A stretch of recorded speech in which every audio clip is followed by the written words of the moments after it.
Welcome to Kasao, Mukono district in central Uganda. Here, Mariam Nabatanzi is like any other woman if you walked past her. But get to her home and you may be forgiven for thinking this is the boarding section of a school. Nabatanzi is 39 years old and has mothered 44 children already. 38 are alive today. You heard right, 44 children, all delivered normally. Everything here is done massively with near military precision. 22 kilograms of maize or corn flour, 7 kilograms of beans, 2.5 kilograms of sugar. That's the daily feed for this humongous family. I lost count of how many breads they ate. I'm in the middle of a huge operation, feeding operation. It's like a military operation. Feeding bread and porridge, that is for breakfast, to 24 kids out of the 38. It's just unbelievable. I can't tell who is who. I just wonder how the mom does it. They've just finished now, just been serving bread and porridge. And some guys were coming back for a second take.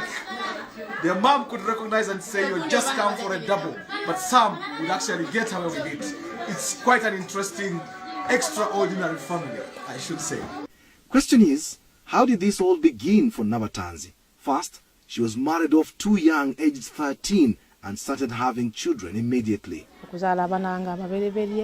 In my heart, I wish to have 6 children. I gave birth 4 times, and on each occasion, I had twins.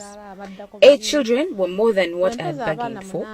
I went to hospital to ask the doctors to stop me from having babies. The doctors carried out tests and said it would be risking my life if they stopped me. I was too fertile to stop. I went back home and conceived quintuplets. 5 children at once and then 2 times more. With 23 kids, I thought it was too much and I went back to hospital.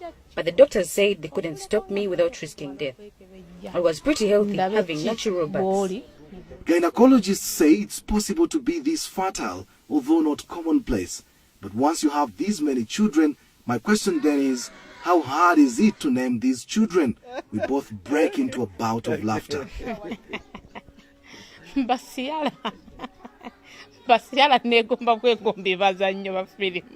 use different names. First, when I started having twins, I bought a book of names. So I'd pick names from there. Then my husband is Catholic and I'm Muslim.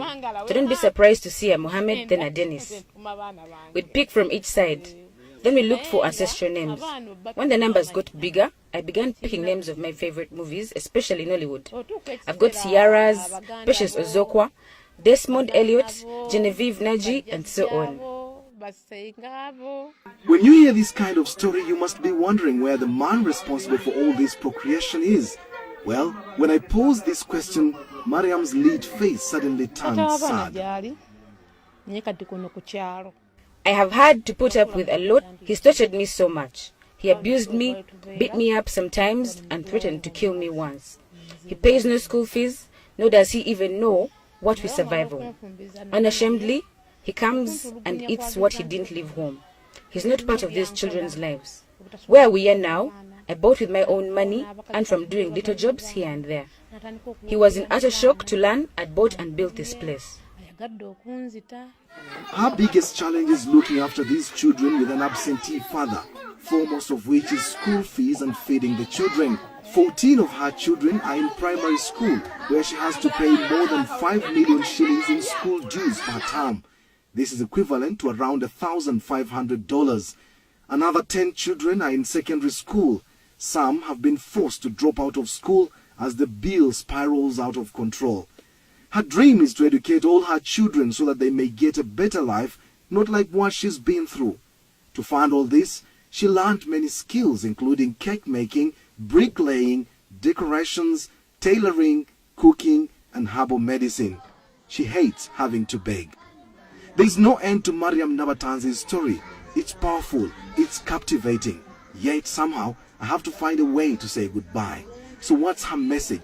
Abazadde abakyayina emitima egitunda abaana baabwe bakikomye. My message is mainly to parents. Stop selling your children through early marriages. We suffer too much while losing out on parental love that can never be recovered. Secondly, To the mothers, do not desert your children as you walk out of marriage. Whatever the case, stick to and with your children. I strongly feel that had my mother not left me, my father would not have married me off young. To the men, please shoulder your responsibilities. Don't leave it to the women. A man puts up a shop for you and they imagine all is sorted. No buying anything anymore at home. You forced us to become like men. Reclaim your status as men. Show us love and let us do our responsibilities. It's hard to hold back my own tears knowing so many examples of what she's referring to. Mariam only sleeps for a maximum of 5 hours a day. The rest of her day is dedicated to the children. It would have been good to know what her neighbors make of her, but time wasn't on my side. But don't be surprised if she's declared the woman with the most number of children in the world from one man. Kasim Kaira, Azam News, Kasao, Uganda.